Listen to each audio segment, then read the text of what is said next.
Imagine getting your life back after years in prison, only for a powerful gangster to frame you for drugs, steal the woman you were about to marry, and send you away for 25 years. But he made one huge mistake. He thought prison could stop this man. What follows is a brutal escape, an all-out war for revenge, and a hunt that will continue for 20 years until only one of them is left alive. This is the insane story of Motor City. The film opens in Detroit, a city being swallowed by rising crime and increasingly powerful mafia groups. High above the streets, on the rooftop of a building, we are introduced to our main character, John. Without wasting any time, he moves in and eliminates a man standing in his way. From the edge of the roof, John notices a vehicle racing through the street below. Thinking fast, he hurls the man's body directly into its path. The driver loses control, the car crashes, and the vehicle finally comes to a halt. John immediately heads downstairs. The second he reaches street level, anyone who tries to stop him becomes a target. He pushes forward, taking down one man after another, until he finally finds himself facing the person he has been hunting. Before John can finish things, however, the gangster suddenly accelerates his car straight toward him and escapes at full speed. John is knocked down, but he refuses to stay there. He gets back to his feet and launches another attack on the fleeing vehicle.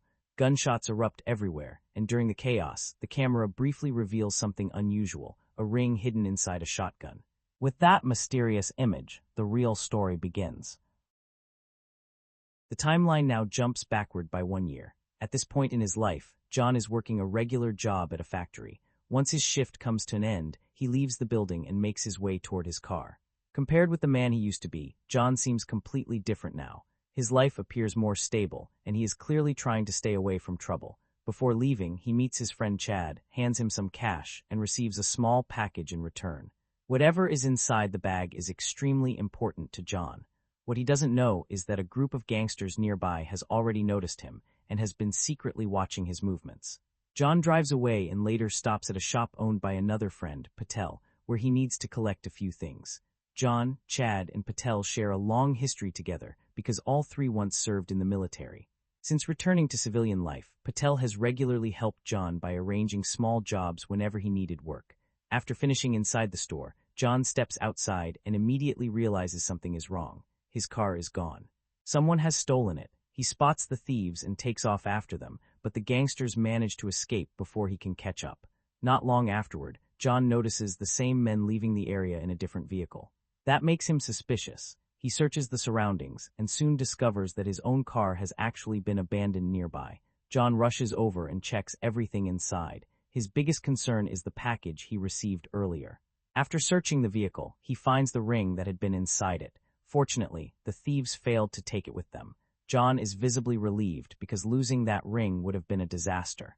From there, he heads to the police station for an appointment with his parole officer.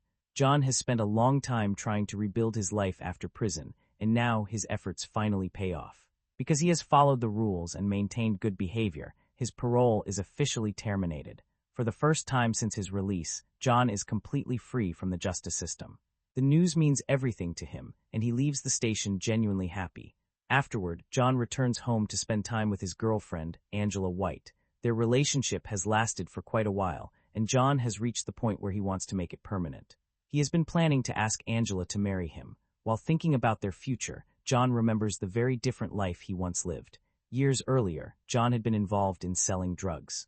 One night, while standing outside a nightclub, he saw Angela angrily walking out of the building. The instant he noticed her, something changed for him. John was immediately attracted to her, almost as though he had fallen for her the moment their eyes met. They began talking and ended up smoking together. Angela gradually became comfortable around him, and before long, she started developing feelings of her own. After that night, the two spent more and more time together. What began as a chance encounter slowly turned into a real relationship, and their connection deepened with every meeting. Back in the present day, John finally decides the moment has come. He sits with Angela, brings out the ring, and asks her to marry him. Angela happily accepts. They kiss, both overwhelmed by the moment, and soon begin moving toward the bedroom. But before they can celebrate any further, everything suddenly changes. A smoke grenade crashes into the house. Within seconds, the room fills with smoke, and a team of police officers bursts through the doors. John barely has time to react before the officers seize him. They begin searching the property and then move toward his car. Inside the vehicle, they discover drugs. Angela sees what the police have found and immediately becomes furious. To her, it looks as though John has returned to the same criminal lifestyle he once promised to leave behind. John knows the drugs are not his, but the situation quickly spirals out of control. Enraged and desperate, he lashes out at the officers. There are too many of them. They overpower John, force him onto the ground, and restrain him. One of the officers, Larry, takes charge of the arrest. But Larry's partner, Tom, clearly feels uncomfortable with what is happening. Tom already suspects that this arrest is not legitimate. He knows Larry is acting because someone else ordered him to take John down. Larry approaches John and makes it clear that this time, John is likely going back to prison for a very long stretch. John understands the threat and becomes even more furious because he knows he has been set up. Tom later receives the official paperwork explaining the arrest, but the details do not sit right with him. Something about the case feels manufactured. His suspicions are soon confirmed. Not long afterward, Tom secretly witnesses Larry meeting the same gangsters who had previously targeted John's car. Larry pays them for planting the drugs inside John's vehicle and helping create the entire setup. Now Tom knows the truth. Some time passes and John is sitting behind bars once again. Then he discovers that Angela has come to see him. Instead of offering support, however, Angela is devastated and furious. She reminds John of the promise he made years earlier when their relationship began.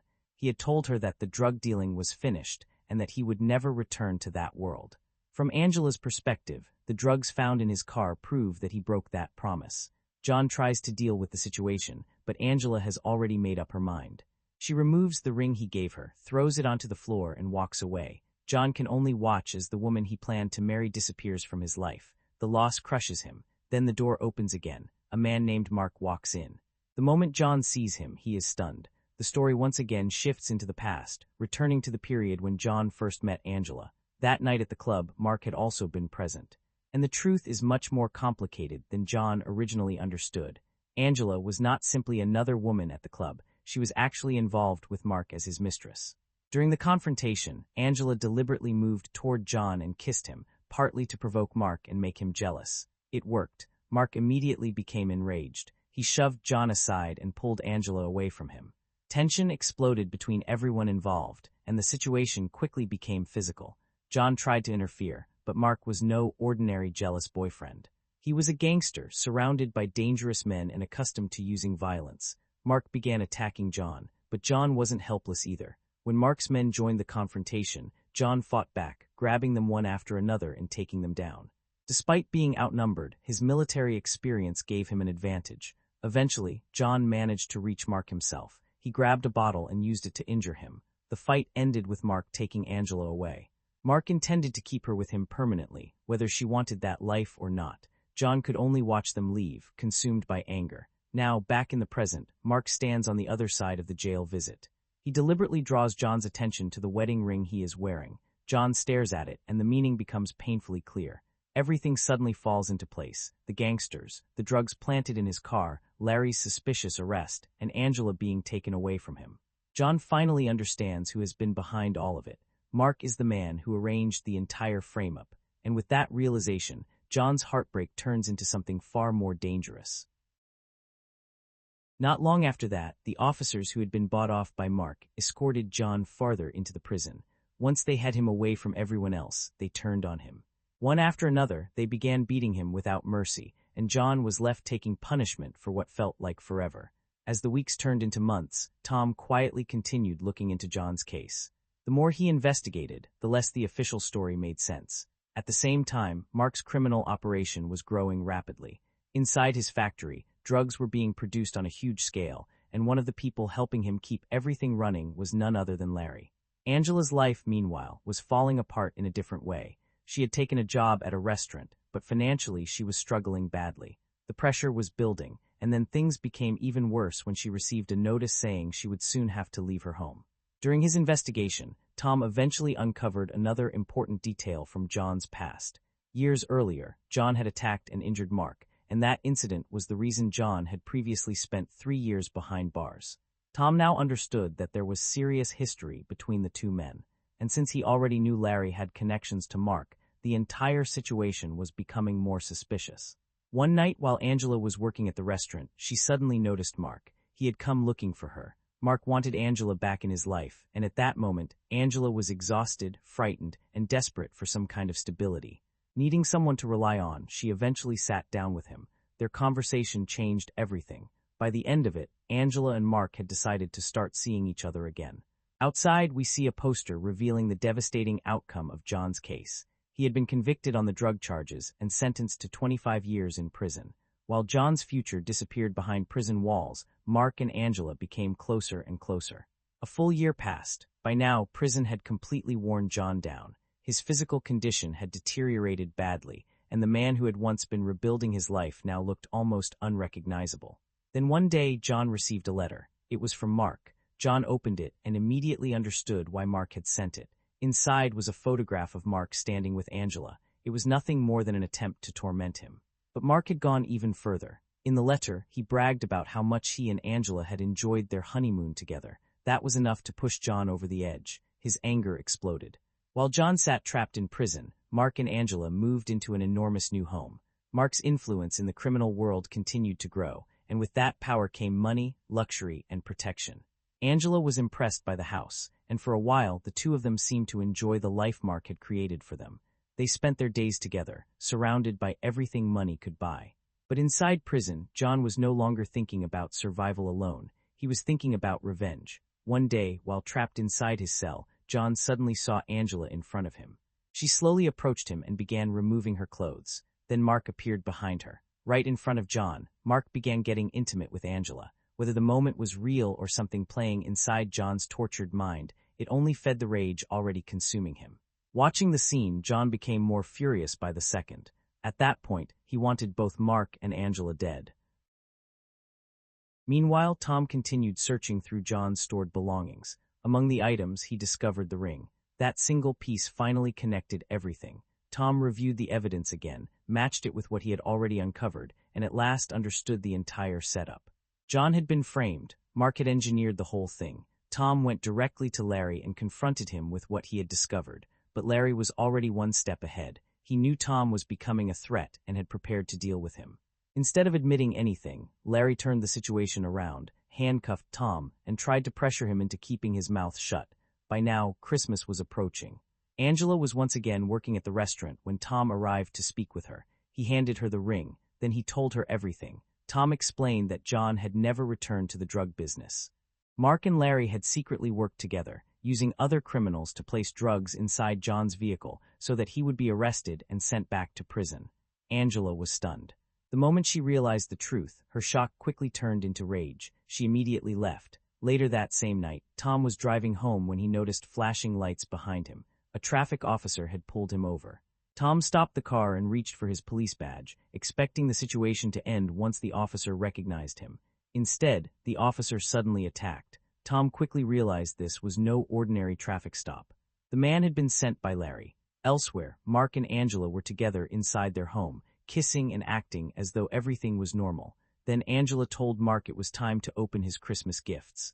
Mark began opening the presents one by one, but when he opened one particular box, he froze. Inside was John's wedding ring. Mark immediately understood what it meant. Before he could properly react, Angela exploded in anger and began hitting him. Mark shoved her away, and within seconds, the two were fighting. Angela then tried to turn toward the guards and force her way out of the house. But Mark's men stopped her. They grabbed Angela and dragged her back inside against her will. Mark was no longer pretending to be gentle. He began forcing drugs on Angela and made his intentions perfectly clear. Whether she wanted to stay or not, he had decided she belonged to him, and he had no intention of letting her leave. Unknown to Mark, John's closest friend Chad witnessed what was happening. Later, Chad went to see John in prison and told him everything. The moment John heard what Mark had done to Angela, his fury returned stronger than ever. He could no longer stay inside. Using Morse code, John secretly communicated with Chad and made one thing clear. He wanted out of prison, no matter what it took. The following day, a young worker employed inside the prison finished his shift and stepped outside.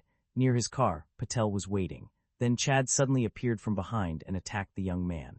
Together, Chad and Patel forced him to cooperate. They demanded every detail he knew about the prison's interior. Entrances, corridors, doors, guard positions, everything.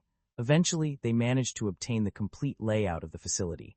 Now they finally had enough information to build an escape plan. Back inside, John was already mentally preparing himself. He knew that if he got one opportunity, he would have to move fast. Soon afterward, an officer approached and handed John several letters that had been sent by Chad and Patel.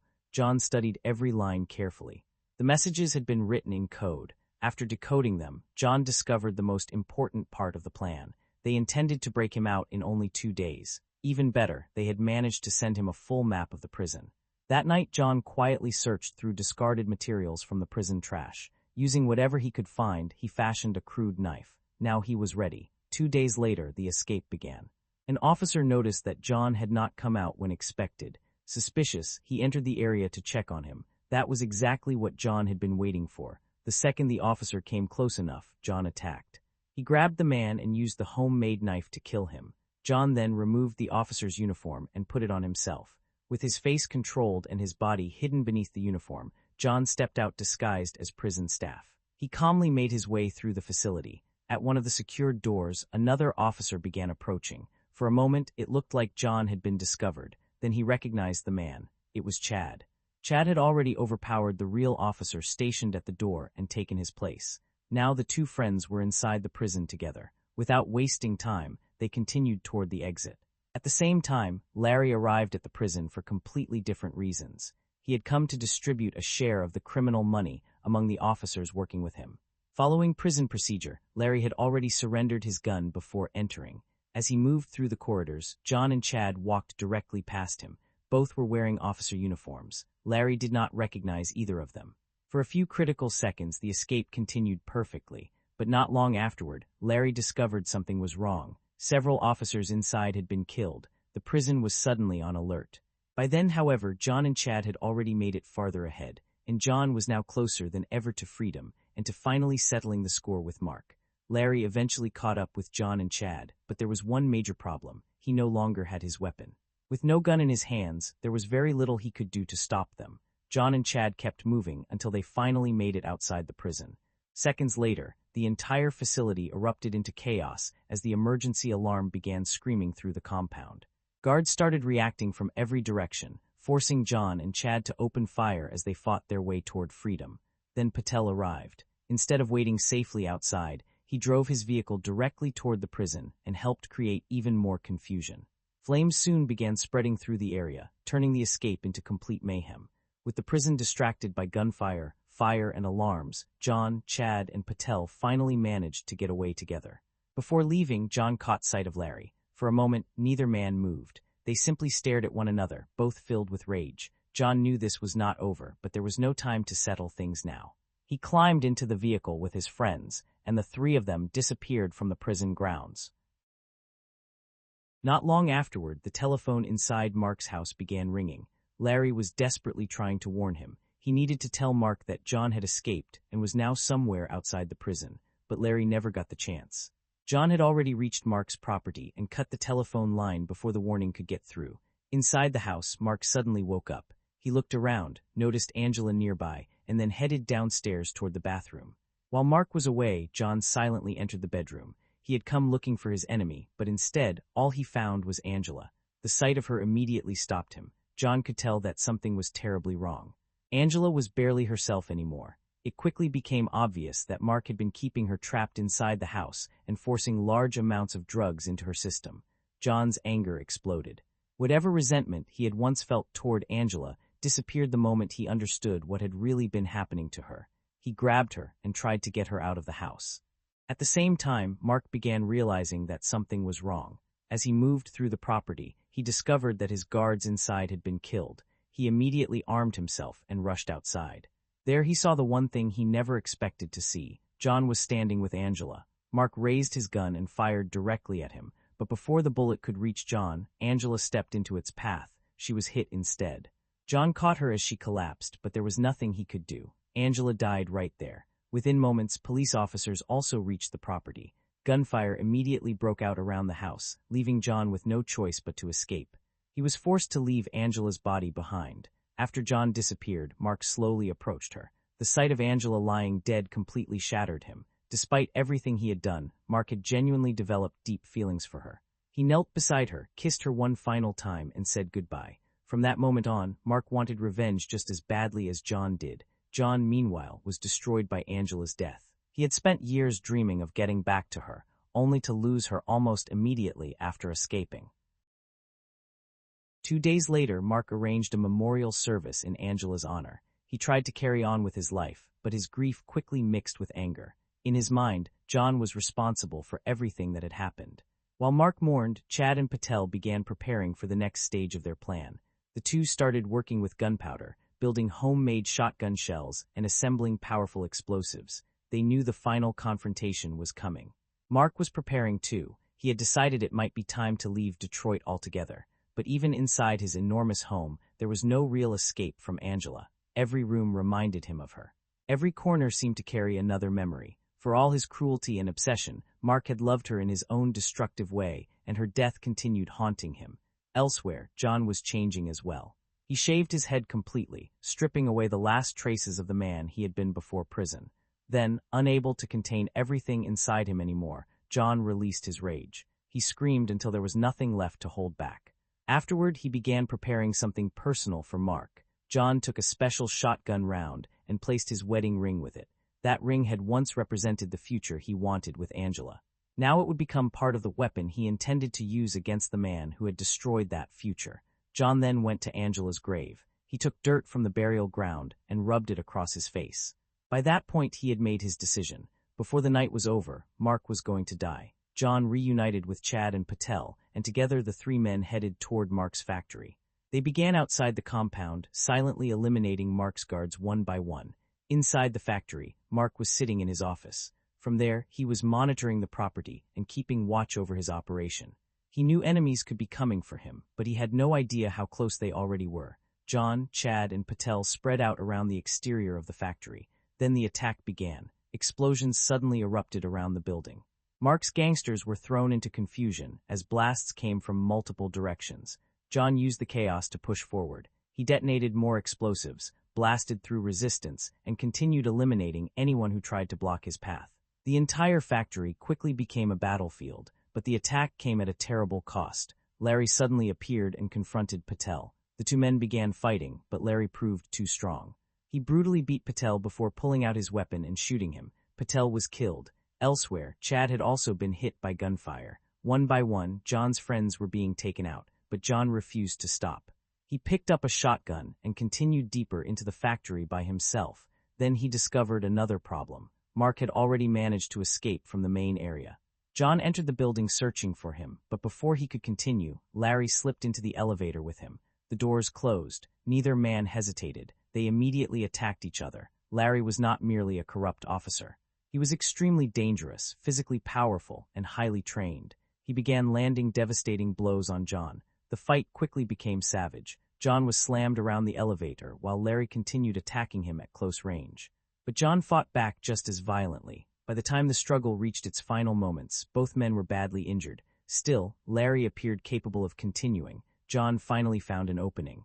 He raised the shotgun and fired directly into Larry's leg. The blast destroyed it. Larry collapsed in agony, unable to stand. His screams filled the area, but his injuries were too severe. Moments later, Larry finally died. John then grabbed Larry's body and dragged it upstairs. From the higher level, John suddenly saw Chad below, still moving in a vehicle. Using Larry's corpse one last time, John threw the body down toward the road. It landed close to Chad's car and triggered a huge collision involving several vehicles. The surrounding area erupted into another violent crash. If you're enjoying the recap up to this point, be sure to support the video by leaving a like, sharing your thoughts in the comments, and sending it to someone who enjoys action movies. And if you haven't subscribed yet, consider joining the channel. We're also aiming for 1,000 likes on this video, so every bit of support helps. With Larry finally out of the way, John came back downstairs. Only one target remained, Mark. John moved forward, ready to finish what he had started, but before he could reach him, Mark suddenly appeared behind the wheel of a car and accelerated straight toward him. John immediately raised the shotgun and fired. The rounds smashed into the vehicle, and hidden among the ammunition was the ring John had prepared earlier. The ring struck Mark as well, injuring him. But Mark managed to keep control of the car. He slammed the accelerator and raced away. John refused to let him escape. He chased the vehicle and somehow managed to leap onto it before forcing his way inside. Now the two enemies were trapped together inside a speeding car. The fight began immediately. John attacked Mark. Mark fought back. Neither man was willing to surrender after everything that had happened between them. As they struggled for control, the vehicle swerved wildly through the streets. Finally, the car crashed. The impact sent it flying into a nearby slum area, where it smashed into the surroundings and came to a violent stop.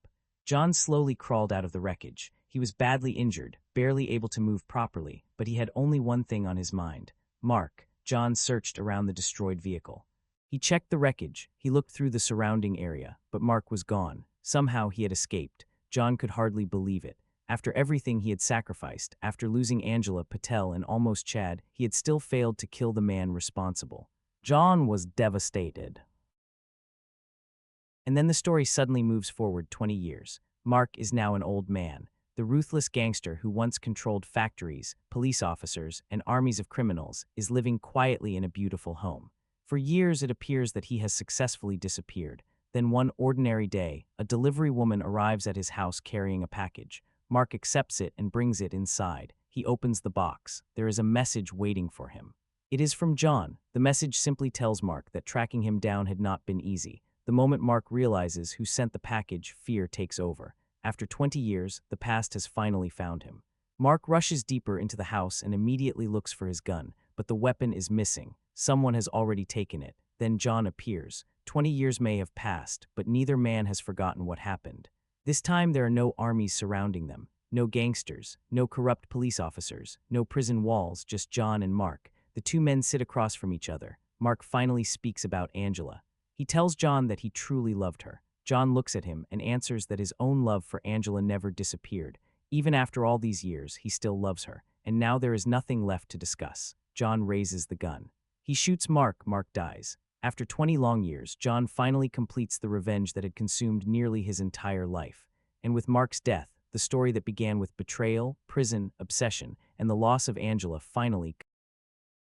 The first thing you need to know about Motor City is that this movie barely talks, and I mean barely. You can almost count the spoken lines on your fingers. Depending on who you ask, it's 5 lines, 10 words, maybe 14 words total. The exact number honestly doesn't matter. The point is, this is basically a full-length action movie that decides normal conversations are optional. At first, that can be genuinely confusing. If you go in without knowing the gimmick, there's a decent chance you'll spend the opening stretch wondering whether something is wrong with the sound. Like maybe the dialogue track didn't load, maybe the projector glitched. Maybe somebody accidentally muted half the movie. Then it clicks. No, this is intentional. And once you realize that, Motor City becomes a much stranger experience, because now you're watching the filmmakers try to pull off a revenge thriller using almost everything except spoken conversation. The actors have to communicate through faces, posture, movement, reactions. The editing has to explain where the story is going. Music has to carry emotion. Sound effects have to make scenes feel alive. Even a character turning their head at the right moment suddenly matters more than it normally would. That's a pretty gutsy choice. Plenty of movies have quiet stretches. Plenty of action films use visual storytelling. But committing to this idea for almost an entire feature is different. This isn't a 5-minute opening sequence designed to show off. The movie keeps going with it, and I respect that. Whether I always enjoyed it is another question. There are moments where the lack of dialogue works surprisingly well. You stop waiting for somebody to explain the obvious. Nobody needs to stand in a room and tell us exactly how angry they are or remind another character what happened 20 minutes ago. The movie just shows you the situation and expects you to keep up. Sometimes that feels refreshing. You start watching expressions more carefully. Small gestures matter. A look across a room can become an entire conversation. Ritchson has to sell frustration, rage, pain, and determination without getting the usual angry action hero speech to help him out. The rest of the cast is dealing with the same limitation. And when the movie is moving, especially when things become physical, the experiment can make perfect sense. An action scene doesn't necessarily need a lot of talking anyway. Someone gets betrayed, someone is furious. Someone is coming for revenge, you understand. But then there are other scenes where the concept starts fighting against the movie. 2 people are standing together, clearly experiencing something emotional, and you start thinking, okay, surely somebody would say something here, but they don't. And that's where the silence can stop feeling natural and start feeling like a rule the filmmakers refuse to break. You become aware of the gimmick again. Instead of thinking about the characters, you're thinking about the fact that the characters aren't talking.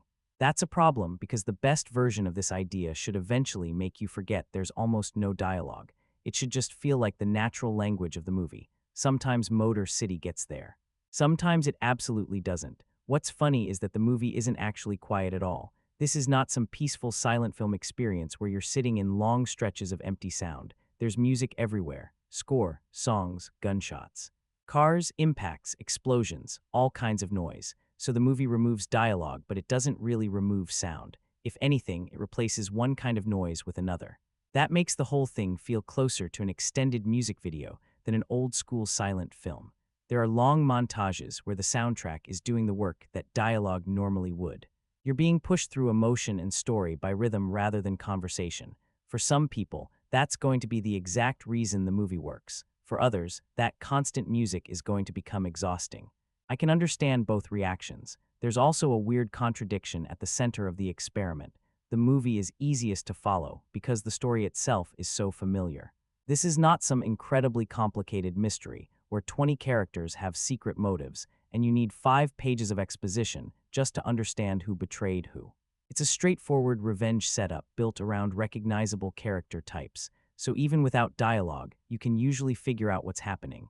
That helps the movie enormously, but it also exposes the limitation of the gimmick. Because once you take away conversations, backstory, personality-driven exchanges, and those little verbal moments that make characters feel specific, you're left relying heavily on archetypes. You know who the bad guy is because he looks and behaves like the bad guy. You understand the romance because the movie shows you romantic images. You understand anger because someone looks furious. It communicates the information. The harder question is whether it creates depth, and I'm not sure it always does. That's probably the biggest dividing line with Motor City. Some viewers are going to look at this and say, finally, a movie that trusts me to watch. Other viewers are going to say, there's a reason people invented dialogue. Neither reaction feels unreasonable. Personally, I think the experiment is fascinating even when it fails. I would rather watch a movie make a strange choice and struggle with it than watch another completely anonymous action film where every character explains the plot 3 times. At least Motor City has an identity. You might hate that identity, but you're not going to confuse this movie with 20 other revenge thrillers. And there's something kind of impressive about watching actors try to hold your attention without leaning on speeches, jokes, exposition, or constant one-liners. It also changes the way you watch them. Normally, if a performance isn't working, dialogue can sometimes cover the weakness. Here, there's nowhere to hide. A face has to communicate something. A movement has to mean something. Even the pauses become part of the performance. That gives the actors an unusual challenge. The downside is that when a moment doesn't land, there's also nothing to rescue it. No sharp line, no revealing conversation. No character suddenly saying something that changes your understanding of them. You just have the image, and that makes this entire movie feel like a test, not only for the filmmakers, but for the audience. How much story do you actually need explained? How long can you stay engaged without normal conversation? Can music and movement replace dialogue for nearly 2 hours? And maybe more importantly, can they replace the emotional detail that dialogue usually gives you? That last question is where Motor City becomes genuinely interesting, because I think the movie proves that you can tell a story with almost no words. That part isn't really in doubt. You can understand the revenge. You can follow the relationships. You can read the conflict. The real argument is whether understanding is enough. And that's where this experiment becomes either the reason you remember Motor City or the reason you never want to watch it again. One of the more interesting things about Motor City is how much work it expects you to do as a viewer. There's almost no point where the movie stops, sits you down, and explains what's happening. No long conversation spelling out motivation. No character saying, here's what this means. You're basically asked to watch closely and figure it out from faces, movement, music, editing, and whatever visual information the scene gives you. For a while, I really liked that. There's something refreshing about a movie trusting you enough not to explain every little thing. We've gotten so used to characters repeating information that sometimes you forget how much can be communicated without anybody opening their mouth. A look can tell you someone doesn't trust another person. A pause can tell you a relationship has changed. The way somebody enters a room, the way they stand, where they look, how quickly they react, Motor City leans heavily on all of that. And because there's so little dialogue, you actually start paying attention to things you might normally ignore. Facial expressions matter more here. Body language matters more. Even the way scenes are arranged becomes part of the storytelling. You're not just listening for information anymore. You're scanning the frame for it. I can see why some people responded really strongly to that. There's a viewer who described the experience almost like rediscovering how to pay attention to a movie again, and I get what they mean. If you're used to half watching something while checking your phone, this is probably not the best film for that. Look away at the wrong time, and there might not be a line of dialogue 5 seconds later to tell you what you missed. You kind of have to lock in, and when the film is working, that involvement can be fun. You start putting pieces together yourself. Okay, this person matters to him. This guy is clearly dangerous. Something happened between these two. That character is helping him. You don't need a speech to understand the basic emotional direction. That's where the familiar revenge structure actually helps the movie. We know these kinds of characters. We know this kind of story. You see a man being wronged, you see who caused it, you see what he loses, and you understand where things are heading. The film can skip a lot of explanation because the audience already recognizes the language of revenge movies. And honestly, there are scenes where that works really well. The movie can communicate an entire situation through a montage and a few reactions, and you don't feel lost at all. That's impressive. But there's a point where I understand what's happening, and I care about what's happening, become two completely different things. And I think that's where Motor City starts running into trouble. Because yes, I can understand that two characters love each other. I can understand that someone is angry. I can understand that these two men are friends. But understanding the label of a relationship is not the same as feeling the relationship. That's a much harder thing to create. The movie tries to build the romance through looks, physical closeness, montage, and music. You can follow it. You know what the film wants you to feel. But sometimes I found myself thinking, okay, I know they care about each other, but what are they actually like together? What makes this relationship specific to these two people? What do they share besides the fact that the movie has shown us that they're in love? Normally, dialogue helps with that. Not because characters need to dump their entire backstory into a scene, but because people reveal themselves through the way they talk. They tease each other, they argue badly, they say the wrong thing, they avoid questions, they have inside jokes, they interrupt, they lie, they say something small that suddenly tells you a lot about them. Motor City willingly gives up almost all of that, and that's the trade-off. The movie becomes incredibly visual, but some of the people inside it become less specific. You see the relationship, you don't always feel the texture of it. The same problem shows up with supporting characters. The main character gets help from friends, and you can understand that these are people who matter to him. But who are they? Why are they this loyal? What is their history together? What makes one different from the other? The movie gives you enough information to follow their function in the story, but not necessarily enough to make them feel like fully formed people. That difference became more noticeable to me as the movie went on. It's almost like the film is really good at communicating nouns and verbs. This person, that person, love, betrayal, prison, revenge, escape. But the more complicated emotional stuff, the messy details between those ideas, is harder to express through images alone. Not impossible, just harder. And there are moments where you can feel the movie working very hard to compensate. The performances become bigger, the expressions become clearer, the music pushes harder, the visual symbolism becomes more obvious. A costume tells you something, a gesture tells you something, a character's positioning tells you something. Sometimes it works beautifully. Other times it starts to feel like the film is underlining things because it doesn't have dialogue available to add another layer. That's where I think the whole show, don't tell idea gets interesting. People throw that phrase around all the time like it's some universal law of storytelling. Show, don't tell, okay, but movies have always done both. Great films show things visually, sure, but they also understand that conversation can reveal things an image can't always express in the same way. Motor City basically decides to test the extreme version of that philosophy. Fine, we'll show almost everything. And the result is a pretty good demonstration of both why that idea works and where it starts breaking down. There are sequences where the movie doesn't need dialogue at all. Adding conversation would probably make them worse. You already know what someone is thinking. You already understand the tension. You don't need somebody saying, "I'm angry with you." We can see it. But there are other moments where silence starts to feel less like confident filmmaking and more like the movie obeying its own rule. Two characters are standing there. Something emotional is clearly happening. And you're thinking, come on, one of you would say something. Not a monologue, not exposition, just something, because people talk, especially when relationships are changing or something serious has happened. And when nobody does, you can suddenly feel the construction of the movie. The technique becomes visible. That's dangerous for a film like this, because the best version of this experiment would make you stop noticing the absence of dialogue entirely.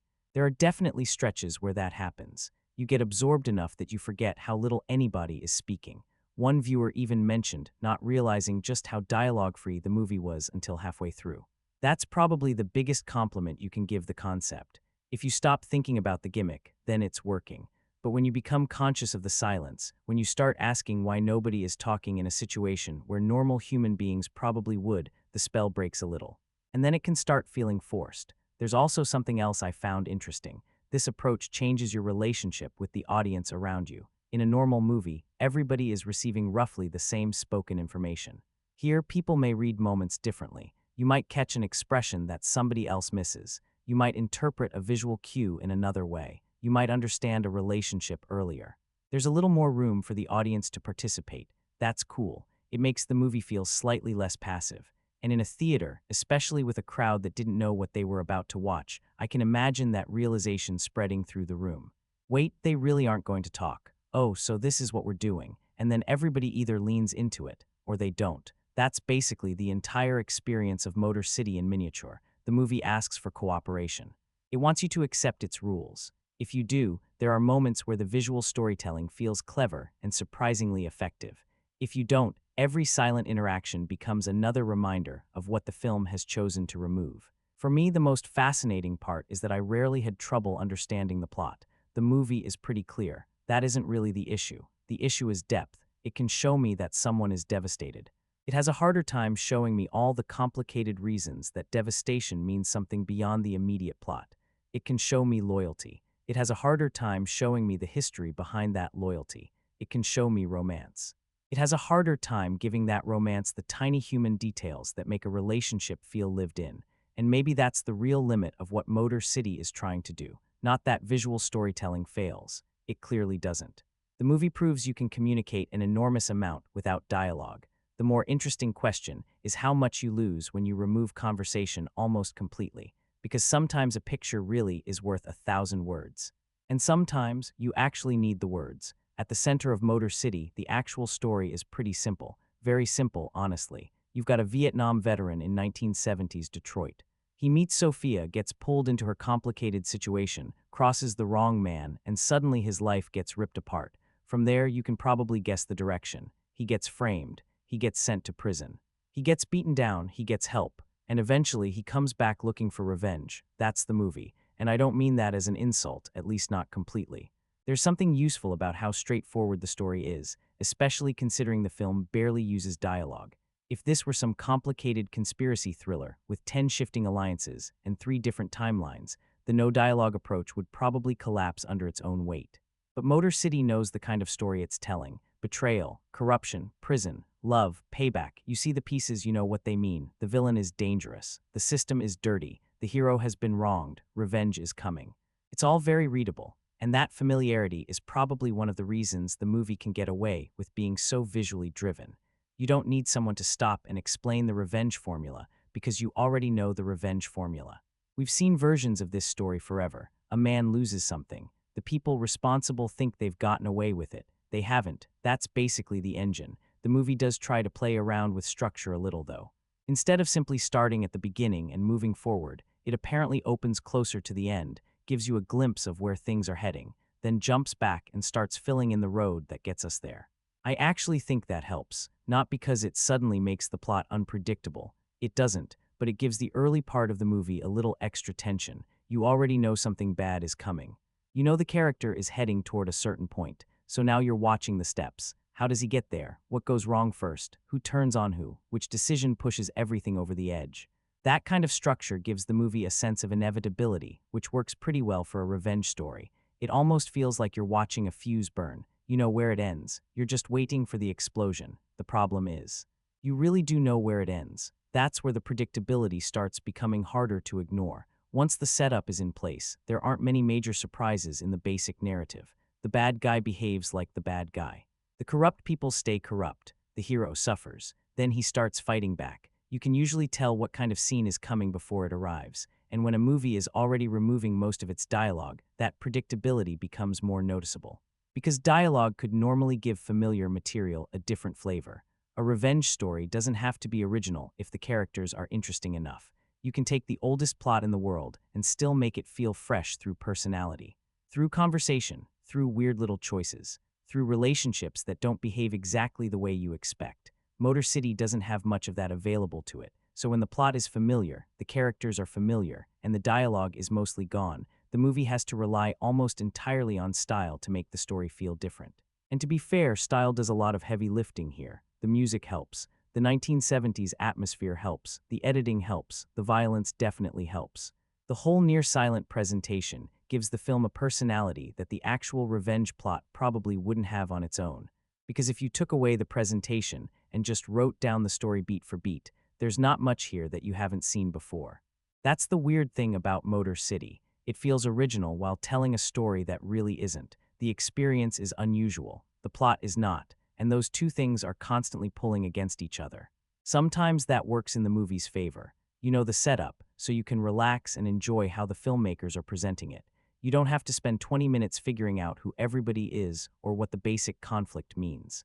The movie gets to focus on mood and momentum, but other times the familiarity makes scenes feel flatter than they should. You're watching a beautifully staged moment, hearing a great song, looking at all this period detail, and still thinking, yeah, I know exactly where this is going. There's also something almost comic book simple about the morality of the story. The hero is wronged, the villain is awful, the system is corrupt, justice has failed.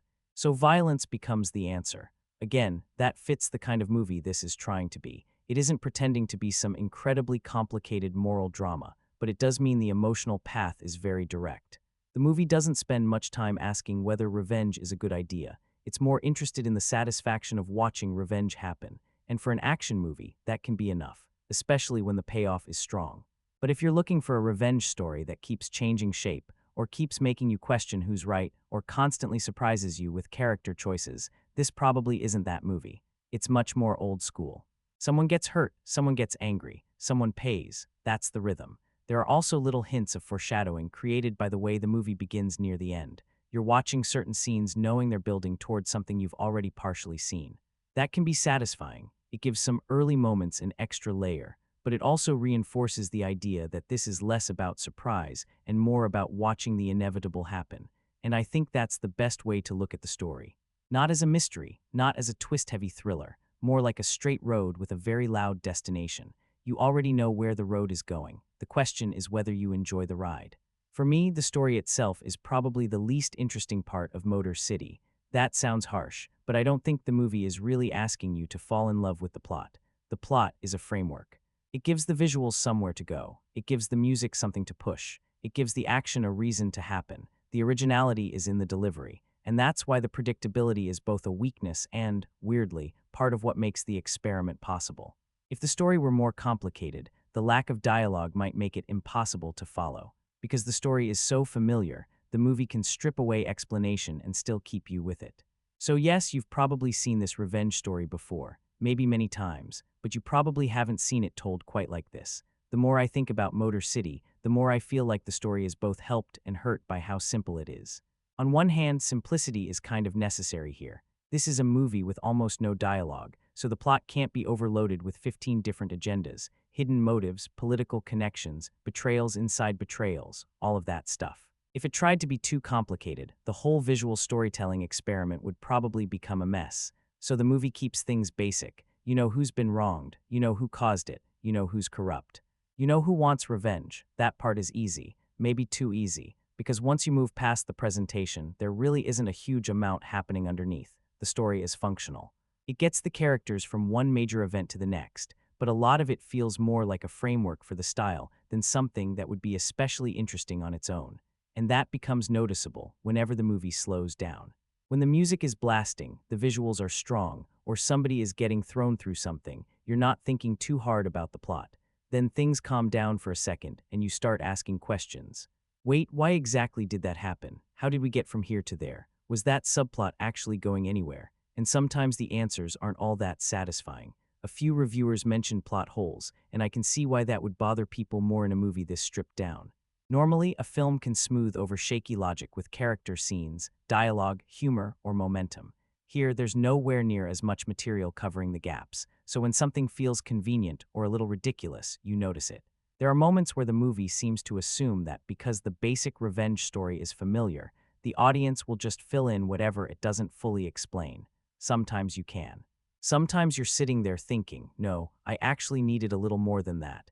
And again, I don't think the problem is that the movie needed a giant exposition dump. Nobody wants that. But there's a difference between trusting the audience and leaving parts of the story undercooked. Motor City occasionally crosses that line. The subplots are where this becomes even more obvious.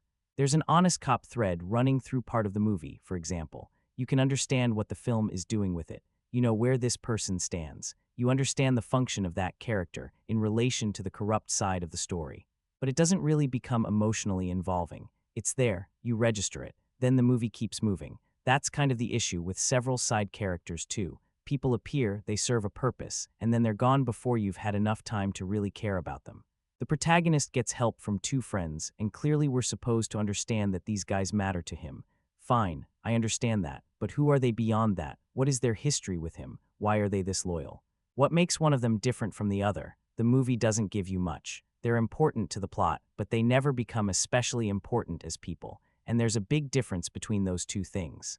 That's one of the recurring problems with the whole film, honestly. A lot of information is clear. A lot of relationships are technically clear, but clarity isn't the same thing as development. You can point at a character and say, that's his friend. You can point at another and say, that's the honest cop. You can point at another and say, that person is connected to the villain. Okay. But if those characters disappear from the story and you don't really feel anything, then the movie has only done half the job. And because there's almost no dialogue, it has fewer tools available to fix that. The supporting characters can't have one great conversation that suddenly tells you who they are. They can't reveal some small personal detail. They can't bounce off each other in a way that makes them memorable. Everything has to come through action, expressions, clothing, movement, and montage. That works for broad characterization. It's less effective when you need specificity. So you end up with a story where a lot of people feel like pieces being moved around rather than fully developed characters. There are also plot threads that feel like they could have been removed completely. That's where the pacing problem and the story problem start overlapping. If a subplot isn't adding much emotionally, and it isn't changing the main revenge story in a meaningful way, then why is it still here? Especially in a movie that already feels long to some viewers. That extra material starts to feel less like richness and more like weight. You can almost imagine a tighter version of Motor City where some of those side threads are cut. The core revenge story is pushed forward more aggressively, and the whole thing becomes leaner. Probably meaner too, because this is not a movie that needs 10 different layers. Its strength is supposed to be directness. Man gets destroyed. Man comes back. People pay. That kind of story can work beautifully when it's tight. The trouble is, Motor City occasionally complicates itself without becoming more complex. There's a difference. Adding another subplot doesn't automatically add depth. Adding another character doesn't automatically make the world richer. If those things aren't developed enough, they just create more material the movie has to carry, and some of it feels like baggage. I also think the lack of dialogue makes certain plot conveniences feel bigger than they probably would in a normal action movie. Because when nobody is talking, there's less opportunity to justify a decision. Someone does something, and the movie expects the image to be enough. Sometimes it is. Other times you're left wondering whether the character behaved that way because it made sense, or because the screenplay needed to reach the next action scene. That's where a few of those unintentionally funny moments probably come from too. The movie is playing everything with such commitment and seriousness, but if the logic underneath a scene is shaky, the seriousness can work against it. Instead of feeling intense, it starts feeling silly. And once an audience laughs at a moment that clearly wasn't meant to be funny, that's hard to recover from. Still, I don't think the simplicity itself is the problem. Actually, the movie probably works at all because the story is simple. The problem is that it sometimes wants the benefits of simplicity without accepting the discipline that comes with it. If you're going to tell a basic revenge story with almost no dialogue, then every subplot has to earn its place. Every supporting character needs to communicate something quickly. Every scene has to push either the emotion, the atmosphere, or the revenge forward. There isn't much room for dead weight, and Motor City does have some. That's why the story can feel strangely thin and overstuffed at the same time. The main plot is incredibly straightforward, but around it, there are bits and pieces that aren't developed enough to become meaningful. So you're left with a movie that's easy to understand, but not always satisfying to think about. And for something this visually confident, that's probably one of the biggest missed opportunities. The biggest thing Motor City gives up by avoiding dialogue isn't information, it's intimacy. Because the movie can tell you who people are in a very basic sense. You know who the hero is. You know who the villain is. You know who Sophia is to him. You know who's loyal, who's corrupt, who's dangerous. That part isn't difficult. What's harder is getting to know any of them beyond those roles, and that's where the movie feels a little thin. The characters are built very clearly, almost like archetypes. You've got the wronged man, the woman he loves, the vicious criminal. The corrupt cop, the loyal friends. You understand everyone almost immediately. But understanding a character's function in the story is not the same as understanding the character. That gap becomes especially noticeable with the relationship between John and Sophia. The movie wants that relationship to matter a lot. Really, the whole revenge story depends on it having emotional weight, and visually, you get it. You see them together, you see the attraction, you see the affection, you see how important she becomes to him. The music helps, the montages help, their body language helps. So I never had trouble understanding that these two people care about each other, but I did sometimes struggle to feel like I actually knew them as a couple. That's a different thing. I know they're in love because the movie shows me that they're in love, but what do they actually like about each other? What kind of relationship do they have when things are normal? Are they playful together, awkward, funny, difficult? Do they disagree about anything? Is there some strange little habit they share? Those are the small things that make a relationship feel specific instead of symbolic, and Motor City doesn't have many opportunities to give you that. Normally, you can learn a lot about two people from a 30-second conversation, not exposition, just conversation, a joke, a disagreement, one person saying something the other person hates, one awkward silence, one stupid little comment that only makes sense between them. Those moments are missing here, so the romance becomes something you can see very clearly from the outside, but you don't always get to live inside it. And that matters because the movie is asking you to care about what John loses. His anger makes sense, his pain makes sense, his need for revenge makes sense. But the stronger the relationship is before everything falls apart, the harder the revenge lands afterward. That emotional foundation could have used more texture. The same issue comes up with his friends. He gets help from people who are obviously important to him, and the movie expects us to accept that loyalty pretty quickly. Again, I understand it. These are his guys. There's history there. You can feel that the movie wants us to believe these men have been through things together, but we don't really learn much about them as individuals. One friend doesn't feel dramatically different from another in the way fully developed characters usually do. Their personalities don't really get room to emerge, and when characters are risking themselves for someone, I want to feel the weight of that. Why are they doing this? What happened between these people before the movie started? How deep does this loyalty go? The film can suggest those answers visually, but suggestion only carries you so far. That's probably the recurring issue with almost every relationship in the movie. You get the outline. You don't always get the detail. Even the supporting characters are often introduced through very quick visual shorthand. You recognize what kind of person they are because movies have trained us to recognize these types instantly. That works efficiently. But efficiency can also flatten people. A corrupt cop can look like a corrupt cop. A criminal can behave like a criminal. A loyal friend can stand beside the hero and immediately read as loyal. Great. But what separates this corrupt cop from every other corrupt cop? What makes this villain's relationship with Sophia more complicated than simply, bad man wants control? What makes one friend memorable after the movie ends? That's harder to answer. The film uses visual symbolism to help fill some of those gaps too. Sophia's presentation, for example, is very deliberate. The way she's dressed, the lighter colors, the way she's framed against all this ugliness and violence, it gives her a certain symbolic quality. You immediately understand what she represents to John. She's something beautiful in a world that's becoming increasingly brutal. That works on a visual level, but symbolism can't do everything. A character can represent innocence, love, hope, whatever you want, and still need to feel like a person. That's where the movie sometimes feels more like a graphic novel than a lived-in human drama. Everybody looks right. Everybody moves right. Everybody fits the image, but not everybody feels equally complete. Now, there are definitely viewers who are going to say that's the point. This isn't trying to be a deeply psychological character piece. It's a stylized revenge movie, fair enough, and I don't think every action film needs 10-minute conversations about childhood trauma. That would probably destroy the rhythm of this movie anyway. But if you want revenge to hurt, you need attachment. That's the part you can't completely shortcut. The more I care about someone, the more I care when they're threatened. The more I understand a friendship, the more I care when that friend takes a risk. The more specific a romance feels, the more devastating it becomes when that relationship is damaged. Without that specificity, the movie can still generate excitement. It just has a harder time generating heartbreak.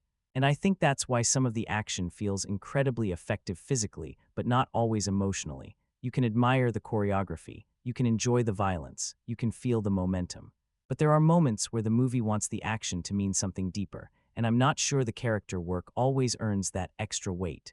To be fair, the actors are doing a lot with very little. They have to communicate through expressions, movement, posture, eye contact. There's nowhere to hide, and for the most part, they make the relationships understandable. That is an achievement. The problem is that understandable and memorable are not always the same thing. I never felt completely lost about who cared about who. I just sometimes wanted more reasons to care with them. And that might be the clearest limitation of Motor City's whole approach. The movie is very good at giving you emotional signals. Love, fear, rage, loyalty, grief. But emotional signals are broad. Real relationships are messy. They're full of contradictions and little details that don't fit neatly into a montage. That messiness is what makes people feel real. Motor City strips a lot of that away in favor of something cleaner, more visual, more immediate. Sometimes that looks fantastic, sometimes it feels powerful, and sometimes you're left wishing these characters had been allowed to be people for a little longer before they became pieces in a revenge story. Alan Ritchson is one of those actors who doesn't need a lot of introduction when he walks into an action movie. You see him and immediately understand the basic idea. This guy can handle himself. He has the size, the presence, the kind of physical confidence that makes an action role believable before he's even done anything. And in Motor City, that matters more than usual because he doesn't have long speeches or pages of dialogue to build the character. Most of the performance has to come through movement, the way he stands, the way he looks at someone, how he reacts when things start falling apart, how much anger he can communicate without saying it. And honestly, there are stretches where that works really well. Ritchson looks completely at home when the movie becomes physical. There's weight behind the way he moves, and you believe that this character could survive the kind of punishment the film throws at him. That's probably his biggest advantage here. He doesn't have to convince you that John is dangerous. You already buy that. The question is whether he can make you feel everything underneath that physical presence. And that's where the performance gets more interesting. There are moments where you can see the frustration, the humiliation, the rage building in him. He doesn't need dialogue for every beat. Sometimes his face does enough. There's a kind of bottled-up anger to the performance that fits the movie's style. He looks like a guy who is constantly being pushed toward the point where something is eventually going to snap. That part works. But then there are scenes where the limitations become much more obvious. Because Ritchson has such a huge physical presence, it's very easy for the performance to become about the image of the character rather than the person underneath it. And sometimes that happens. There are moments where he looks more like he's posing as the hero than actually disappearing into the role. He stands there, he looks intense, he looks angry, he looks tough, you get the picture. But after a while, you start wanting another layer, something less obvious, something that makes this guy feel different from every other massive revenge hero we've seen before, and the movie doesn't always give him much help there. That's important, because I don't think all of the criticism should land on Ritchson. When your character barely speaks, and most of your emotional development has to happen inside montages, action scenes, and reaction shots, there's only so much room to build complexity. He's working inside a very restrictive format, and that format naturally plays to his strengths while exposing his weaknesses. The strengths are easy to see: physicality, presence, intensity, action star credibility. The weaknesses are more noticeable when the movie slows down and asks him to carry emotion without giving him much material beyond facial expression. Some viewers found that completely convincing. Others thought his emotional range felt limited. I can understand both reactions. There are shots where he sells rage immediately. Then there are moments where the emotion feels a little too broad, like the movie needs sadness, so he looks sad, needs anger, so now he looks angry, needs determination, there it is. Because there's almost no dialogue, there aren't many opportunities for the performance to reveal something unexpected, and that can make the character feel more generic than he probably should. Even the rare bits of spoken dialogue don't necessarily help. One criticism was that his line delivery feels flat, and weirdly enough, I can see how that might happen in a movie like this. When 99% of the film is communicating through visuals, hearing someone suddenly speak can feel strangely unnatural. It almost draws attention to itself, so even those few lines have to land perfectly. If they don't, you notice. There's also something slightly strange about Ritchson being the lead in a movie so obsessed with 1970s crime cinema, because visually, he feels like he wandered in from a different era of action movies. He's enormous, very modern action star physique. You look at him and think more along the lines of Commando, Rambo, that bigger, more muscular 1980s style of hero. Whereas the movie's Motor City seems to be paying tribute to often had a different kind of leading man. Laner, rougher, less superhero-looking, a Steve McQueen type, a James Caan type. Someone who looks dangerous without looking like they could lift the car. And I actually think that changes the tone of the movie. Ritchson's size pushes everything slightly further into comic book territory. You don't look at him and think, ordinary guy caught in a nightmare. You think, that villain has made a very serious mistake, which is fun, but it does reduce some of the vulnerability. When a revenge story is built around someone being broken down and pushed too far, vulnerability matters. You need to believe this person can lose. With Ritchson, the movie has to work a little harder to make that believable, because he looks like the final boss in somebody else's movie. That can make the revenge fantasy satisfying, though. Once he starts fighting back, the physical casting suddenly makes perfect sense. You've spent all this time watching a huge guy get pushed, beaten down, trapped, humiliated. Eventually you know the release is coming. And when it does, Ritchson is exactly the kind of actor you want throwing people around. That's where the performance becomes entertaining in a very simple way. No speeches, no clever one-liners. Just presence, movement, violence, and this feeling that the character has finally stopped absorbing punishment and started giving it back. There's real action star potential there. You can see why people look at Ritchson and think he could become one of the bigger names in this kind of movie. He has the screen presence. He carries himself well in fight scenes. He looks convincing doing physical material. The camera likes him. That stuff can't really be taught. But Motor City also shows why physical presence alone isn't enough. If you want the revenge to mean more than just watching a big guy destroy people, the character has to feel specific. He needs a personality beyond toughness. He needs something that separates John from every other man in an action movie who has been betrayed and now wants payback. And because this film removes almost all conversation, Ritchson doesn't get many chances to show that side. That's where I think the role falls slightly short of what it could have been. He's convincing as a force. He's convincing as a fighter. He's convincing as someone carrying a lot of anger.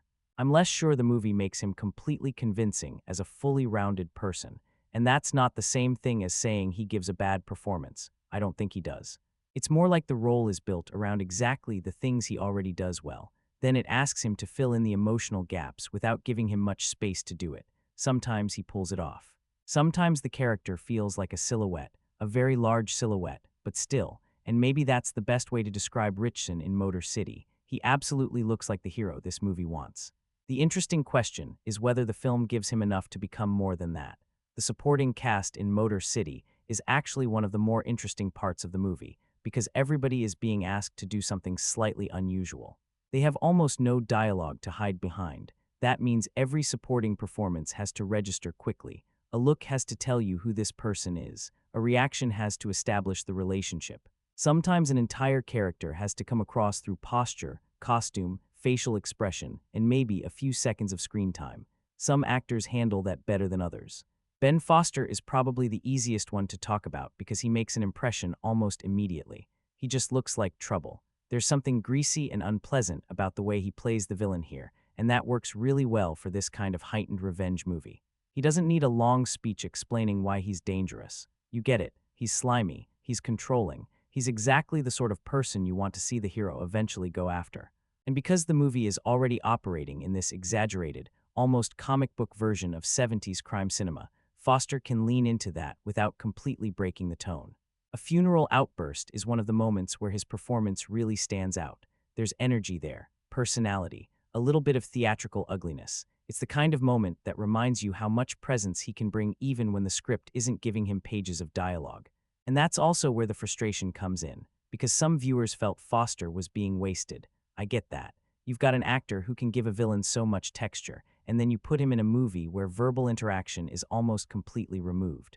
That's a strange trade. He still creates a memorable antagonist, but you can imagine what else might have been there if the movie had allowed him more room, more manipulation, more tension between him and the other characters. Maybe more of that personality that occasionally bursts through. Instead, a lot of his characterization has to stay on the surface. He's the bad guy, a very effective bad guy visually, but still a pretty recognizable one. So there's this weird situation where Foster can feel like one of the strongest people in the movie and somehow underused at the same time. That sounds contradictory, but it really isn't. He does a lot with what he gets. You just wish he got more. Shailene Woodley has a different challenge. Sophia carries a lot of the emotional side of the story, but again, she can't rely on conversation to build that relationship. So much of the character comes through how she looks at John, how she reacts to danger, how she moves through scenes, and even how the movie presents her visually. And the presentation is very deliberate. The costumes do a lot of work. She's often framed in lighter, more elegant colors against a much dirtier, more violent world, and one interpretation is that the movie is using that contrast to show what she represents to John, something softer, something worth protecting. Maybe even a kind of innocence inside all this ugliness. That might sound a little obvious, but in a movie with almost no dialogue, obvious visual choices become part of the language. Woodley has to sell the rest through expression. And for the most part, she does. There are moments where a look from her communicates exactly what the scene needs. No speech, no explanation, you know what she's feeling.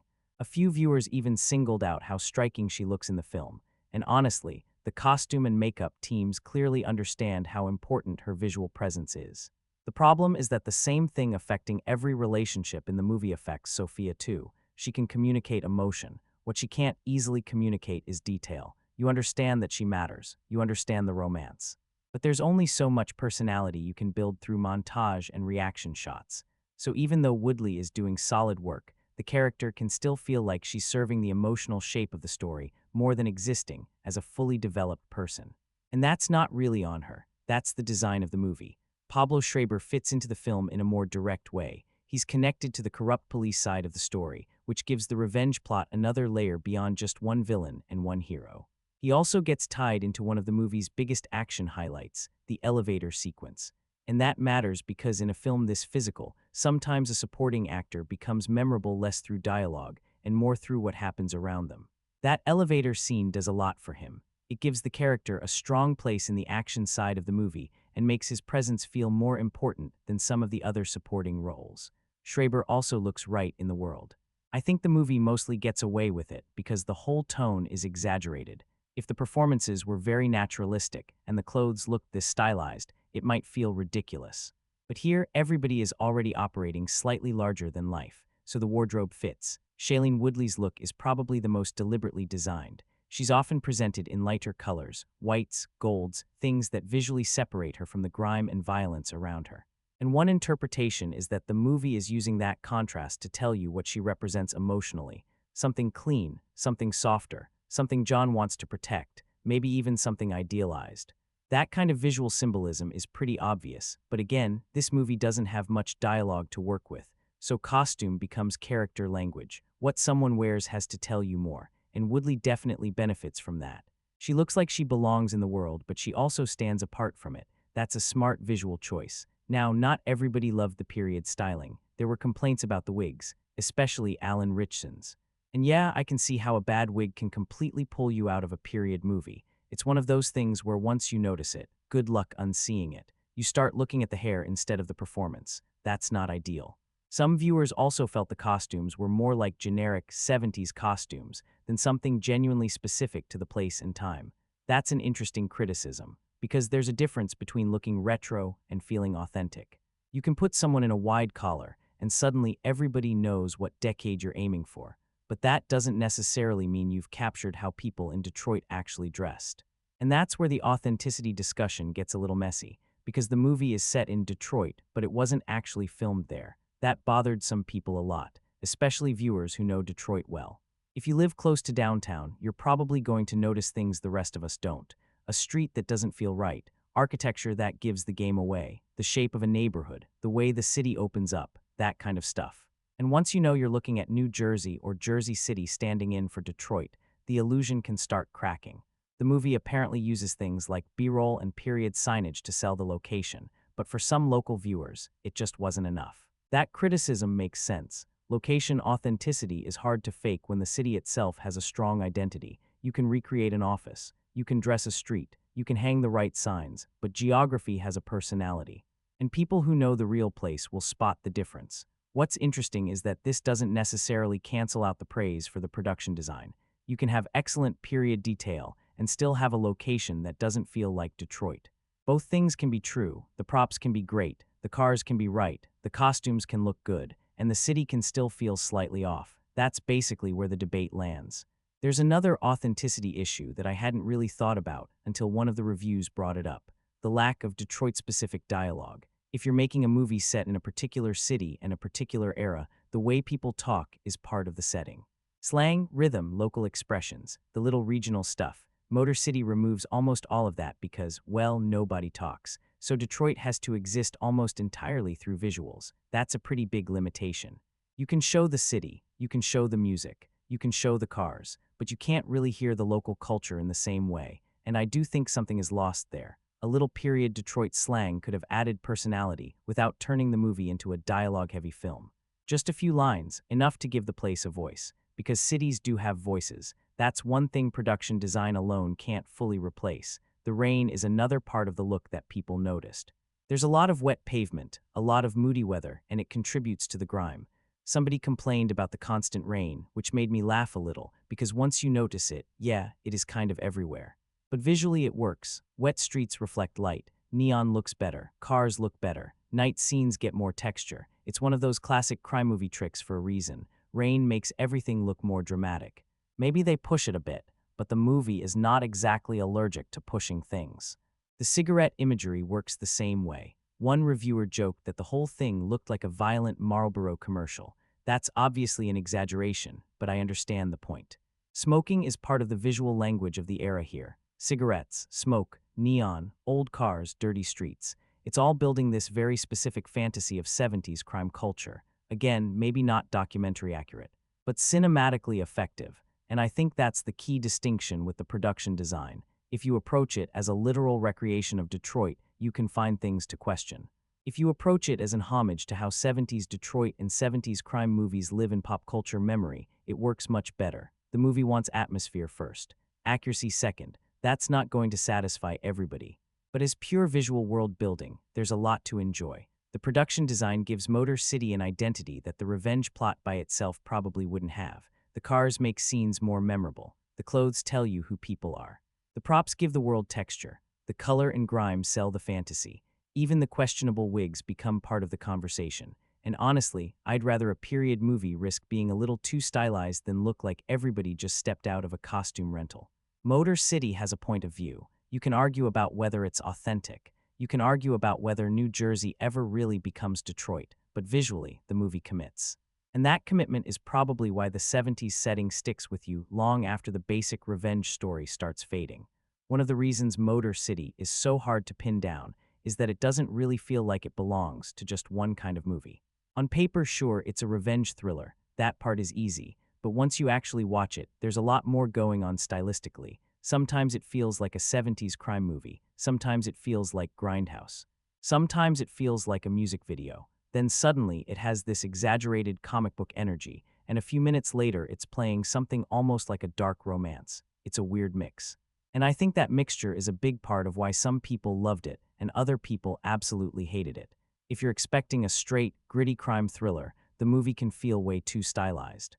If you go in ready for something more theatrical and exaggerated, it makes a lot more sense. The 70s crime influence is probably the strongest part of its identity. You can feel the movie looking backward constantly. Not necessarily copying one specific film, but pulling from that whole era of tough, dirty urban crime stories.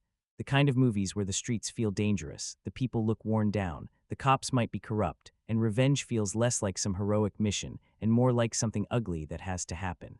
A few comparisons came up repeatedly. Death Wish is an obvious one. Serpico, Across 110th Street, The Friends of Eddie Coyle. You can see why people brought those up. Motor City clearly loves that world. It loves the clothes.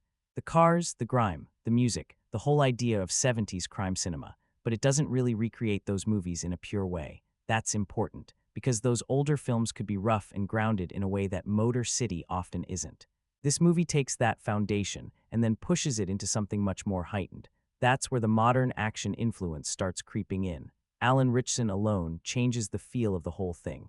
You put someone that physically imposing into this kind of revenge story, and suddenly you're getting hints of Commando or Rambo. Bigger hero, bigger violence, bigger physical presence.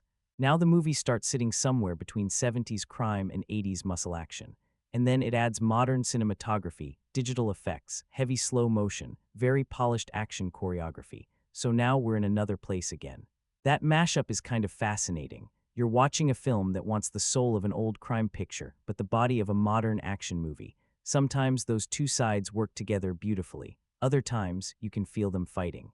The 70s side wants grime. The modern side wants slickness. The crime thriller side wants tension. The action side wants spectacle. The silent film experiment wants simplicity. The revenge plot wants emotional payoff. That's a lot of different instincts competing inside one movie. And honestly, I think that's why describing Motor City as just a revenge movie feels incomplete. It is one, but that's almost the least interesting thing about it. The way the movie presents revenge is what gives it personality. There's a grindhouse quality to the violence. Everything is a little dirtier, a little more aggressive, a little less tasteful. The movie isn't embarrassed about enjoying the brutality. There's blood, there's sleaze. There's this constant feeling that the whole thing could have been playing in some old theater where the floor is sticky in half. The audience came specifically to watch bad people get hurt. That's part of the charm. At least if you're into that kind of thing. And then you've got the music video side. That's probably one of the most obvious comparisons because so much of the film is literally being carried by songs and montages. You can go long stretches where the movie stops feeling like a normal narrative film and starts feeling like a collection of visual sequences built around music. That's not automatically a criticism. Some of the best moments come from that. The images and the soundtrack lock together and you almost stop thinking about plot. You're just writing the mood. But when that happens too often, it can also make the movie feel less substantial. Like you're watching a really expensive, really violent concept album. And I think that's where some of the style over substance criticism comes from. The film is very good at creating a feeling. Whether there's enough underneath that feeling is another question. There were also some really strange comparisons in the reactions, which I actually think help explain the movie better than the obvious ones. Somebody compared it to heavy metal. I get that not because the story is the same, but because there's this almost animated quality to the way Motor City thinks visually. Big images, big music, very clear character types, everything pushed just beyond realism. Someone else brought up Max Payne. Another mentioned Ran X. You start getting the sense that people are reaching for comic books and video game imagery, because the movie doesn't behave like a straightforward live-action crime film. And that comic book feeling is definitely there. The characters can feel archetypal. The villain looks like the villain. The hero is physically huge. The romance is visually idealized. The violence becomes almost mythic. The movie sometimes feels like it has taken a 70s revenge paperback, ripped the pages out, and turned each page into a music video, which is kind of cool and kind of ridiculous. Those two things can exist together. There was even a comparison to Kabuki, which sounds completely out of left field until you think about how exaggerated everything is. The performances, the gestures, the visual symbolism. The way emotion is expressed physically instead of through naturalistic conversation. There is something almost theatrical about it, not stage theater realistic, more ritualized. People enter scenes with very clear emotional roles. Love, rage, corruption, loyalty, revenge. Everything is presented in broad strokes. And because there's so little dialogue, those broad strokes become even more important. That's probably why some viewers saw the whole thing as almost operatic. Big emotion, big movement, music carrying everything, not much subtle conversation. If you approach the film from that angle, some of its stranger choices start making more sense. It's not really asking you to believe these people behave exactly like normal human beings. It's asking you to feel what they represent, and that's where the nostalgia becomes important too. For a lot of people, the 70s setting wasn't just background decoration. It was the reason they connected with the movie. The cars, the songs, the clothes, the streets, the whole crime cinema atmosphere. There's a comfort food quality to it if you already love that era of filmmaking. You recognize the ingredients, you know the flavor. Even when the actual story is predictable, the setting keeps pulling you in. That kind of nostalgia is powerful. It can make a familiar story feel satisfying rather than stale. You're not watching because you need to know what happens. You're watching because you like being in that world. And Motor City really leans into that. It wants you to enjoy the texture, almost smell the cigarettes, hear the engines, feel the rain, catch the neon reflecting off the street. Again, subtle is not the word, but it's committed. There's also a really interesting thematic reading that I didn't expect at all. One viewer basically described the movie as a dark romance from a male point of view, and weirdly enough, I think that interpretation works. Because if you stop looking at Motor City only as a revenge movie, there's a lot of love running underneath it. Love of Sophia, obviously, but also love of Detroit, love of the 70s, love of the music, love of the cars. Love of a particular kind of masculine action cinema that doesn't really get made this way very often. That changes the movie a little. Instead of just being about a man destroying people who wronged him, it becomes about someone trying to hold onto a world he feels attached to. A woman, a place, a time, those things are idealized, maybe heavily idealized, but the movie seems genuinely passionate about them. And I think that passion is why some people responded to it emotionally, even though the characters themselves are fairly thin.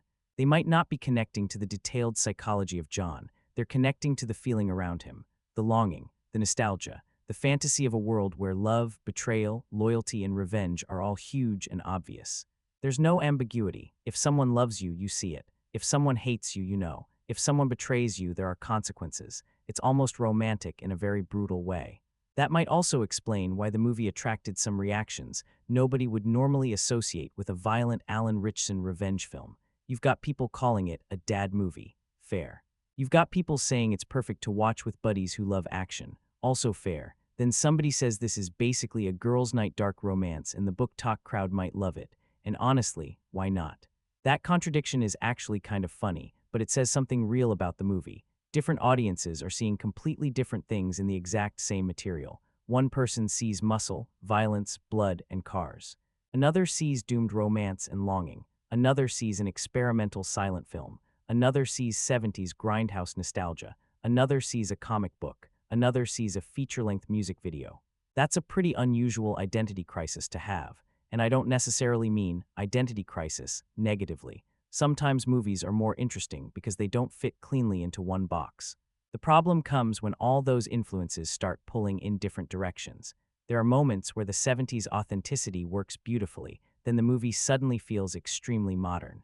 There are moments that feel gritty, then another scene feels almost cartoonish. There are parts that feel emotional, then the next sequence is so exaggerated that you're back to enjoying it as pure spectacle. That inconsistency might drive some people crazy. For me, it's part of what makes the movie memorable. I'd rather have something slightly messy with personality than something perfectly controlled that I forget the second the credits roll. And Motor City definitely has personality, maybe too much. It's like somebody threw 70s crime cinema, 80s action movies, grindhouse violence, modern stunt choreography, comic book imagery, music video editing, and a dark romance into the same blender. The result isn't smooth, but it does taste like something, and I think that's why the nostalgia matters so much. Without that affection for older crime movies, the whole thing could feel like empty style. But you can tell there's real love behind the imitation. The filmmakers aren't just using the 70s because the clothes look cool. They seem to genuinely enjoy that cinematic language.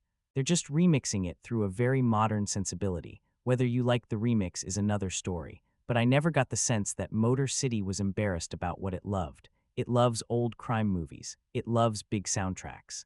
It loves violent revenge. It loves cars. It loves exaggerated masculinity. It loves visual storytelling. It loves the fantasy of a time and place that probably never existed exactly the way the film remembers it. And maybe that's the theme hiding underneath all the blood, not just revenge, nostalgia, the desire to hold on to something that's already gone, a person, a city, a decade, a style of movie. That reading gives Motor City a little more soul than its very simple plot might suggest, even if the movie doesn't always know how to express that soul without turning the volume all the way up.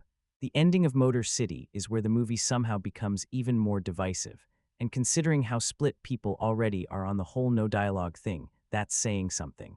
The actual revenge payoff works for a lot of people.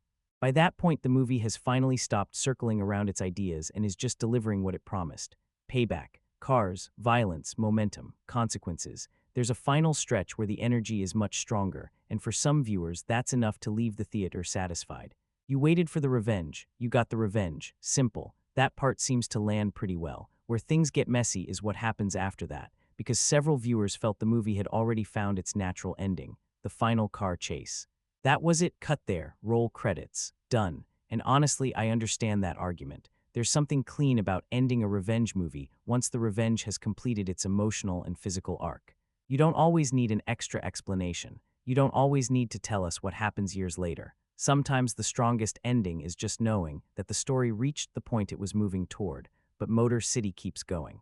And then you get the future set material. That's where a lot of people turned on the ending completely. Cheesy came up, gimmicky, unnecessary. A few people felt like the movie was suddenly trying to become bigger and more meaningful than it had earned. Like it wanted this grand, almost mythic final note, and for some audiences, it apparently landed so badly that people laughed. Not the good kind of laugh either. That is rough. Especially when the rest of the movie has been playing things with such commitment. You've got all this stylized violence, tragic romance, 70s atmosphere, revenge, music, and then the final section is supposed to give everything this larger sense of closure. But if the audience doesn't buy it, the whole thing can suddenly feel a little silly, and once a serious ending becomes unintentionally funny, that can completely change what people remember about the movie. That's the danger. You can have a strong 95%, and then one weird final choice becomes the thing everyone talks about. Some viewers who really liked Motor City still disliked that final scene. That's worth pointing out. Because criticism of the ending isn't just coming from people who hated the movie. You've got people saying, "I loved this, but I wish they had cut those last few minutes." That's usually a sign the issue is pretty specific. The revenge climax works, the action payoff works, then the movie keeps explaining itself, and maybe it doesn't need to. There's also something about the future coda that clashes with the rest of the style. Most of Motor City is so locked into the 70s. The cars, the fashion, the streets, the songs, that whole identity is tied to the period. So when the story suddenly jumps forward, you lose part of what made the movie feel distinctive. It breaks that spell a little. One viewer described it like the movie was abandoning the theme it had spent the entire runtime building. I can see that. If so much of the film's appeal is love of a time period, maybe leaving that period at the very end isn't the strongest choice. And I think that connects to the movie's bigger identity problem. It often knows exactly what it wants to feel like. Then every once in a while, it reaches for something extra, something grander, something more emotional, something more important. And that's usually where the seams show. The ending is probably the clearest example. But even with that, I can't imagine Motor City becoming one of those movies everybody agrees on. Not now. Probably not later either. This thing is built to split audiences. Some people absolutely loved it. Some called it one of the most unique action movies they'd seen in years. Some were already talking about cult classic potential. Others wanted refunds. Some people walked out. Some people stayed specifically because they were fascinated by how weird the whole experiment was. That gap is huge, and honestly, it's kind of refreshing. I know that sounds strange.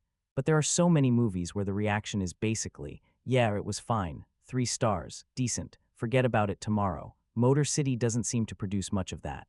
People either lock into what it's doing or they start rejecting it pretty hard. The silence becomes fascinating or unbearable. The music becomes incredible or obnoxious. The slow motion becomes stylish or insulting. The simplicity becomes elegant or empty. The ending becomes satisfying or ridiculous. You can almost go through every major creative choice and find people on completely opposite sides. That usually means the movie at least has a strong identity. Whether it's a good identity depends on the viewer. And that might be where the theatrical experience matters most. A movie this loud, this physical, this dependent on music and audience reaction probably benefits from a theater more than a lot of conventional action films. The sound is huge, the fights hit harder, the cars feel bigger. The soundtrack fills the room, and when a scene like the elevator fight lands, you can feel the reaction around you. That communal part can make a real difference. Some people described screenings where you could almost feel the entire audience realize, at the same time, that the movie wasn't going to start talking normally. That's kind of a great theatrical moment. Everybody thinking the same thing. Wait, are they really doing this for the whole movie? And then the room either settles in, or people start leaving. Both apparently happened. Mystery screenings made that even more interesting, because audiences had no idea what movie they were about to get. There's something funny about going into a surprise action film, expecting something conventional, and then realizing you're basically watching a modern silent revenge movie. You either feel like you discovered something unusual, or you feel trapped. That's probably why one screening worked so well for people who might not have even bought a ticket otherwise. The audience itself becomes part of the experience. You hear the reactions. You feel when people are restless. You feel when a fight finally wakes the room up. You feel when the ending causes the wrong kind of laughter. That stuff matters. At home, you don't get that. On the other hand, I completely understand the people saying this is a streaming movie. If you already suspect the style might annoy you, paying full theater price is a risk. And because the movie is so specific, it's hard to recommend it blindly. If you hate slow pacing, maybe don't. If you need strong dialogue, definitely know what you're getting into. If character depth is your main reason for watching revenge stories, this probably won't completely satisfy you. But if you love stylized action, 70s music, practical stunt work, weird formal experiments, and movies that are willing to look a little ridiculous in pursuit of an idea, then the theater probably gives you the best version of it. That's the funny thing about recommendations here. This movie has been described like it belongs to completely different audiences. A perfect dad movie, a movie to watch with buddies who love violent action, a potential cult film. A weird dark romance, a girls' night movie, something the book talk crowd might somehow latch onto. That is a bizarre collection of labels, but it also tells you how open the movie is to interpretation. One person watches Motor City and sees a muscular revenge fantasy. Another sees doomed romance. Another sees 70s nostalgia. Another sees a stunt showcase. Another sees an art film experiment pretending to be an action movie. Another sees 2 hours of people making faces while loud music plays. And I honestly think all of those reactions come from the exact same creative choices. That's what makes the movie interesting. It doesn't really change depending on who's watching. The audience changes the movie. If you buy into the rules, the simplicity feels confident. If you don't, it feels lazy. If you connect with the mood, the slow pacing feels deliberate. If you don't, it feels endless. If you accept the characters as archetypes, the movie feels mythic. If you want fully developed people, they feel thin. There's no universal reading here. And that's probably why the cult classic conversation makes sense. Cult movies usually aren't the ones everyone politely likes. They're the ones a smaller group of people loves way more than everybody else understands. They're the movies somebody recommends 5 years later by saying, "Okay, I know the reviews were mixed, but just trust me." Motor City has that energy, the weird structure, the almost non-existent dialogue, the violent action. The soundtrack, the 70s obsession, the exaggerated performances, the future coda people will argue about forever. You can absolutely imagine this movie finding a very specific audience that keeps coming back to it. Maybe it gets more appreciation later, maybe it doesn't, but I'd be surprised if it just disappears completely. It's too strange, too committed, even its failures are specific. And specific failures are sometimes more memorable than generic successes. That's probably my final feeling on the movie as a whole. I don't think Motor City completely pulls off everything it tries. The story is familiar. The characters could be deeper, the pacing drags, the music sometimes does too much. The ending probably goes one step further than it needed to, but I also can't call it anonymous. You know what movie you watched. That sounds like a low bar, but it really isn't. There are plenty of action movies where I can barely remember a single scene a week later. With this one, you remember the experiment. You remember the soundtrack. You remember the elevator.